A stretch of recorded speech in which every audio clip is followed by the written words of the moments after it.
Здравейте! Днес се потапяме в тайната на пивоваря. Ще разберем как един, всъщност доста древен трик, превръща нещо толкова обикновено като зърно в златиста, пенлива бира. Хайде да проследим заедно цялото това пътешествие. Ще видите, не е чак такава сложна наука, а по-скоро една супер интересна история. И така, каква е връзката? Как за Бога едно зрънце от полето се превръща в халба бира, нали? Изглежда просто, но всъщност е цяло пътешествие. И точно тази скрита връзка ще разнищима днес. Ето го и отговора. Точно пред очите ни. Всичко е въпрос на трансформация. Нали така?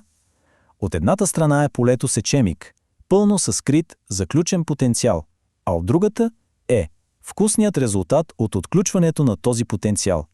Точно това пътуване между двете е изкуството на пивоварството. И всичко, абсолютно всичко, започва с нашия главен герой – ечемикът. Добре, нека се гмурнем в тайния живот на ечемика. Защото, нека си го кажем, ако искаме да разберем бирата, трябва първо да разберем него. Той е основата, той е платното, всичко започва оттам. Само си представете, във всяко мъничко зрънце се крие цял един свят. Първо имаме растителен ембрион, който само чака да се превърне в растение. После имаме огромен резерв от нишесте. Това е, така да се каже, неговият обяд, енергията му за растеж. И точно това е целта, към която се стремим. И накрая, най-важното – ензимите. Мислете за тях като за ключовете, които отключват този обяд, този резерв от нишесте. Ето тук обаче идва и голямото предизвикателство. Проблемът е, че това нищесто е, заключено. Природата си го пази доста добре. В суровото си състояние то е напълно неизползваемо за правене на бира. Така че, голямата задача пред всеки пивовар е как да отключим този огромен източник на захари.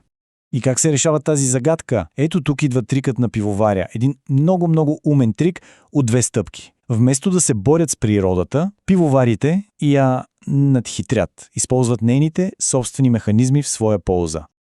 Ето ги, двете основни стъпки. Цялото това голямо отключване. Първо е мълцуването. Това е трикът, за който говорихме. А после идва майшуването. Ето това вече е наградата. Хайде да видим какво точно представляват. И така, стъпка 1. Мълцуване. Тук става наистина интересно. Пивоварите буквално лъжат зърното. Създават му перфектните условия, влага и топлина. И зърното си мисли, супер, време е да раста. И какво прави то? Активира онези ензими ключове, за които говорихме. Те веднага се захващат за работа и започват да рушат стените, които пазят нишестето. И точно в този критичен момент, точно преди зърното да си изяде целият обяд, пивоварят спира процеса. Как? С рязко изсушаване. Гениално, нали? Добре, ензимите са събудени и готови за работа. Време е за стъпка 2. Майшуване. Тук просто взимаме мълцувания ечемик и го накисваме в гореща вода. Ключовото тук е температурата. Тя трябва да е перфектна. Това е като да създадем на ензимите идеалното работно място. И те започват една трескава дейност, превръщайки абсолютно цялото достъпно нишефте в прости, ферментируеми захари. Това са захарите, с които по-късно маята ще се храни.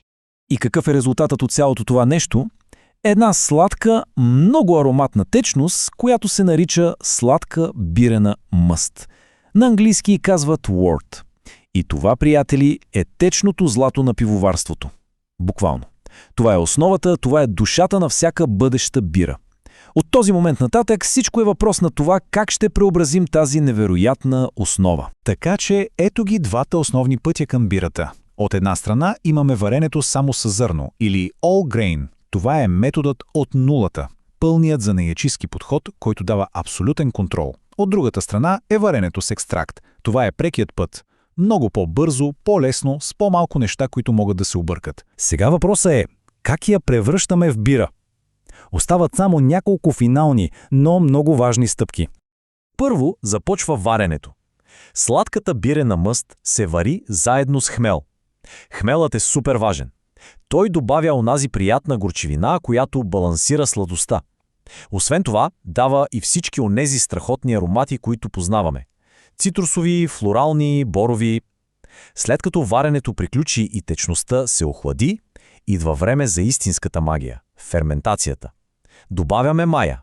Това са едни микроскопични приятелчета, които се нахвърлят върху захарите, изяждат ги и като резултат произвеждат две неща – алкохол и въглероден диоксид. И ето точно в този момент нашата супа официално се превръща в бира. И с това нашето пивоварно пътешествие е почти в края си. Проследихме всичко – от зранцето в полето до ферментатора. Хайде бързо да обобщим какво научихме. И така, кои са ключовите неща, които да запомним? Първо, бирата започва живота си като нишесте, заключено в ечемичено зърно. Второ, пивоварите използват умен трик, за да накарат ечемика да превърне това нишесте в захар, създавайки сладка бирена мъст. И накрая, финалните щрихи идват от варенето с хмел и работата на маята по време на ферментацията. Това беше. Основната тайна на пивоварството вече не е тайна. Връзката между зърното и чашата вече е ясна. И това знание всъщност отваря вратата към един цял нов свят от възможности. Въпросът вече не е как, а по-скоро какво. Сега, след като тайната е разкрита, каква бира бихте сварили? От тук нататък единственият лимит е въображението.